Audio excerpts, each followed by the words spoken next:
Hi po mga ka-PL, silent follower po ako ng page na to. And madalas napapa-comment din ako. Sana ma-share din po itong story ko at mabigyan niyo po ako ng advice. Tawagin niyo na lang po ako sa name na Pisces Female po at 32 years old na at ang partner ko ay tawagin niyo na lang sa name na JB. Ito po ang story namin, nagkakilala kami year 2013 at nabiyayaan ng anak na babae which is 10 years old na ngayon. Simula ng pagsasama namin medyo nahirapan kami mag-adjust kasi wala sa plano ang pagkakaanak at pagsasama namin. Dumating sa point na pag hindi ako ang magpaalis sa kanya, siya naman ang kusang aalis. Laging ganon ang setup pag nag-aaway kami kasi nga siguro mga bata pa kami that time. Kaya ganon kami kabilis magdesisyon. Pero di tumatagal ang hiwalayan namin. For example, paaalisin ko siya ng gabi, di rin siya makakatiis, te-text din sa akin ang te-text hanggang sa maging okay ulit kami. Kinabukasan andyan na naman siya. Basta paulit-ulit na ganun mag-aaway tapos lalayas, magbabalikan. Yan ang siste sa pagsasama namin noon, buntis ako. So heto na, nanganak na nga ako, nagbago-bago naman. Medyo umayos-ayos, hindi na kami si Palayas at sila Layas. Sabi nila that time, siguro dala lang daw ng pagbubuntis ko, pero may malalim na reason din kasi ako noon. Kaya kami lagi humahantong sa pinaalis ko siya or siya yung umaalis, so ito na nga, paiksiin na natin. Year 2017, nag-decide kami na mag-work ako. Ang anak namin nasa mother ko since magkalapit lang kami. Year 2018, nag-resign ako sa work ko kasi may iniinda na sakit nanay ko. Na late na namin nalaman, so sobrang stress at July 2018,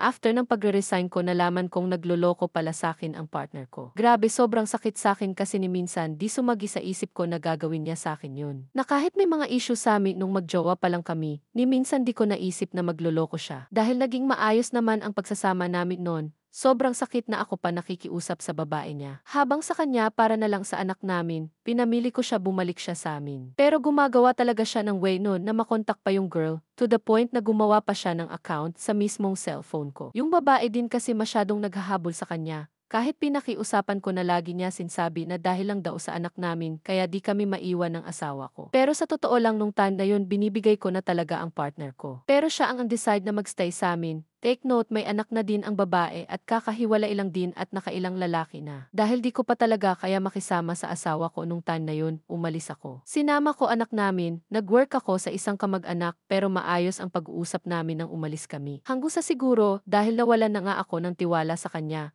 tuwing mag-chat-chat siya. Nauwi lang sa pagtatalo usapan namin, lagi ko siya pinagdududahan kasi hanggang nung time na yun hindi niya binoblock sak niya yung babae. Kaya kung ano-ano sinsabi ko sa kanya, di ako makatulog ng maayos pero pinilit kong maging okay para sa anak namin. Dumating ang isa sa pinakamasakit na pangyayari sa buhay namin, namatay mother ko at andun siya. Simula nagbabiyahe ako pa uwi sa lugar namin hanggang sa makarating, wala siya ginawa kundi tumawag ng tumawag. Ako naman wala ginawa kundi umiyak ng umiyak, hindi ko pa rin siya nire-replyan sa mga text niya. At di ko pa rin sinsagot mga tawag niya hanggang sa burol ng nanay namin. Di ko alam kinausap pala niya kapatid ko, kaya pumunta siya ng burol ng mother ko, at dun nagsimula unti-unti naging okay ulit kami. Fast forward ngayon, andito kami sa father side ko, kailangan ko ng advice niyo please. Pakiramdam ko na po fall out of love na ako sa partner ko, yung parang magkasama kami okay lang. Kung mahiwalay kami okay na lang din sa akin. Sa totoo lang mabait naman partner ko, lahat ng sweldo binibigay niya sa akin. Kahit na sinasabi ko na siya na lang mag-budget, hindi siya maisip na tulad ng iba. Pero may ugali siyang kahit mali siya, kahit sa simpleng bagay ipipilit niyang okay yun, tama yun. May ugali din siyang kahit maliit na bagay lang di pa niya aaminin. Kaya lagi ko sinsabi sa kanya noon na kung maliit na bagay nga di mo maamin, pinagbubulaan mo, ano pa kaya sa ibang bagay? Ito pa, pakiramdam ko nakikinig lang siya sa akin pag kailangan niya ko. Pag nakakagawa siya ng problema na di niya kayang lutasin mag-isa. Pag may sakit siya at di niya kaya wala siyang malapitan, ako lahat. Pero pag okay na ang lahat, parang wala na siyang pakialam. Uwi cellphone ang hawak. Puro ML inaatupag. Kakain na lang ML pa din inuuna. Alam mo ka PL, yung feeling na parang wala man lang siyang time para sa amin pag andito siya. Puro cellphone, maglalambing lang pag may kailangan sa'yo, pag may ipapagawa sa'yo, diba? Alam mo yun, hindi naman ako naghahanap ng kung ano sa kanya, pero para kasing sa ginagawa niya, unti-unti na ako nawawala ng amor. Minsan, uwi laging simangot.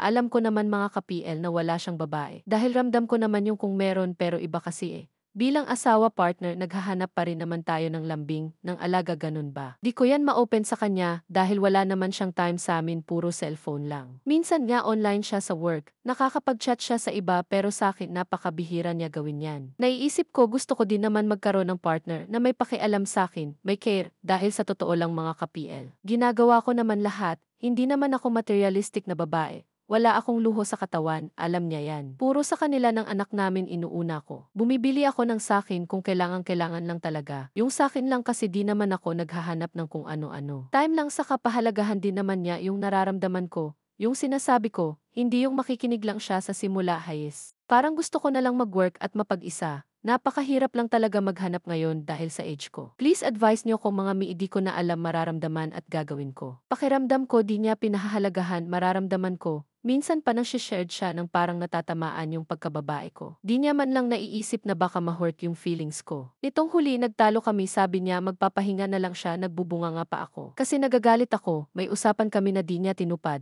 Maayos lang siya kausap sa una. Wala siyang isang salita, lagi siyang ganyan. Sabi ko na lang hindi ba niya naiisip na kaya wala pagbabago sa akin dahil may mali din sa kanya. Na bago niya hanapin ang pagbabago sa akin, gawin niya muna sa sarili niya. Hindi naman laging isisisi lang niya sa pag-ingay ko. Dahil wala namang babaeng magbubunga nga kung maayos ang kanyang mga ginagawa. Simulat sa poll wala na talaga siyang isang salita. Sa totoo lang pag nagtatalo kami, naginging okay na lang kami ng walang sorry.